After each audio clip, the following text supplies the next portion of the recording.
As a CLAT preparing student, क्या आपके साथ भी ये प्रॉब्लम फेस होती है जब आप लीगल रीजनिंग के क्वेश्चंस कर रहे हो, आपको दो ऑप्शन सही लगते हैं एंड अब आपके सामने ये प्रॉब्लम है इनमें से कौन सा ऑप्शन चूज किया जाए? जैसे कोई क्वेश्चन बोलता है कि इज दिस पर्सन लायबल, दो ऑप्शन कहते हैं yes he is liable and दो ऑप्शन कहते हैं no he is not liable. अब इन दोनों यस लायबल वाले क्वेश्चन में किस आंसर को चूज किया जाए? Now this problem is totally understandable because it is totally subjective कि इन दोनों ऑप्शन में से कौन सा सही आंसर होगा। और देखो, जो रियल वर्ल्ड प्रॉब्लम है ना, कि रियल लाइफ में भी अगर कोई लीगल केस आपके सामने आता है तो उसका आंसर यस या नो टोटली डिपेंड करता है आपकी आर्ग्यूमेंट पे कि आप किसी को कितना कन्विंस कर पा रहे हो। तो जब वहां ऐसा होता है तो यहाँ पे भी ये सब्जेक्टिविटी आना इज टोटली नॉर्मल एंड इस केस में आंसर वही होगा जो ऑब्वियसली क्लैट कंसोर्टियम जिस आंसर को पुश कर रहा है, जिसको सपोर्ट कर रहा है, एंड वो समझना is the most important thing. तो अब before you watch this video, आप ये पुराने वाली वीडियो मेरी जिसमें मैंने लीगल रीजनिंग के बारे में सब कुछ बताया है, उसको प्लीज देखो, आपको कॉन्सेप्ट समझ आएंगे एंड फिर उसके बाद आप इस वीडियो को देखो, ठीक है?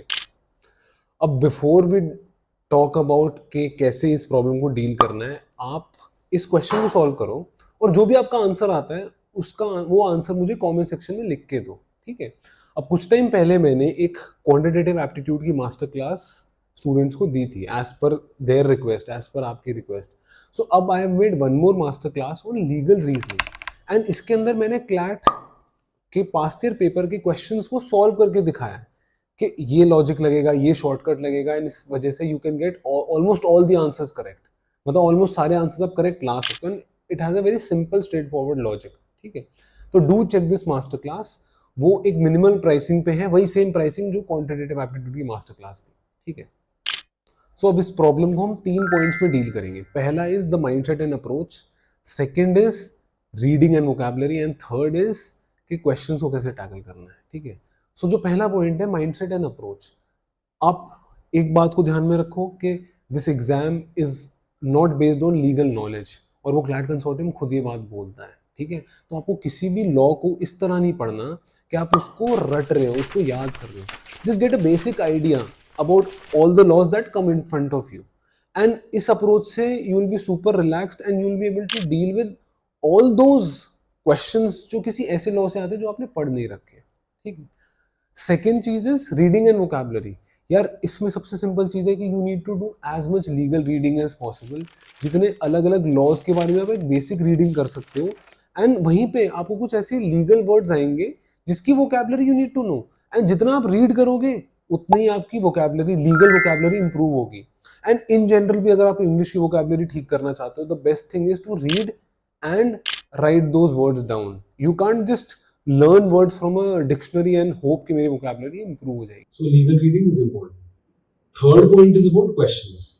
Questions को कैसे deal करना है और इस particular problem को कैसे tackle करना है। So यहाँ पे legal reasoning के अंदर ये एक ऐसा section है जिसमें I definitely recommend कि आपको fact based questions को पहले पढ़ना चाहिए। और वो क्यों पढ़ना चाहिए? अगर आप एक fact situation को पढ़ोगे question की, that will give you an idea कि passage किस law के बारे में बात कर एंड वो फिर आपका काम बहुत इजी कर देता है। दूसरे सेक्शंस में आई वुड नॉट रेकमेंड कि पहले क्वेश्चंस को पढ़ो, बट यहाँ पे जरूर पढ़ो। Now coming on to this problem कि अगर क्वेश्चन में पेपर में प्रॉब्लम ये आती है कि आपको उस क्वेश्चन में दो ऑप्शन में समझ नहीं आ रहा है किसको फॉलो करना है। सो क्लैट कंसोर्टियम ये बोलता है, जो मैंने समझा उनके आंसर की से, जिस ऑप्शन में वो फैक्ट की बजाय प्रिंसिपल की बात करे, तो दो ऑप्शन होते हैं उसमें हमेशा नोटिस करना, एक में वो फैक्ट को रिपीट कर देंगे बिल्कुल सेम टू सेम, दूसरे ऑप्शन में they'll try to give you the reason or the legal principle that is involved in the passage। जहां पे भी वो लीगल प्रिंसिपल को फॉलो कर रहे हैं ना, go ahead with that option। in most cases that will be correct, rather in some all the cases it will be correct। Problem आएगी कुछ ओपन एंडेड क्वेश्चंस में, पूरे पेपर में ऐसा हो सकता है एक या दो क्वेश्चंस ओपन एंडेड हो, तो वहां पे please do not worry and उसको एक बार के लिए जस्ट लीव। लास्ट में लगता है आपको उसे सॉल्व करना है तो लास्ट में सॉल्व कर देना, बट उस टाइम के लिए जस्ट लीव, ठीक है? तो रिपीटिंग इट अगेन कि इस प्रॉब्लम में हमेशा गो विद द ऑप्शन जो आपको लीगल प्रिंसिपल देता है एंड उस लीगल प्रिंसिपल की बेसिस पे you can solve the question. अब दोबारा आई टेल यू कि जो भी मैंने क्वेश्चन आपको जो भी चीजें इसमें बताई, it is very important for you to see कि इन क्वेश्चंस को, लीगल रीजनिंग क्वेश्चंस को किस तरीके से डील किया जाना चाहिए, क्या ट्रिक्स अप्लाई करनी चाहिए एंड अप्रोच क्या होनी चाहिए, उसके लिए I highly recommend that you watch this master class and it is priced at a very minimal price. ठीक है, उसमें आपको बहुत सारी चीजें पता चलेंगी, कैसे किस अप्रोच से सॉल्व किया, क्वेश्चन को किस ऑर्डर में करना चाहिए। You can't always start with question number 1, question number 2, question number 3। एक आइडिया होना चाहिए, चीज पता होनी चाहिए। It is going to be highly beneficial, so go watch it.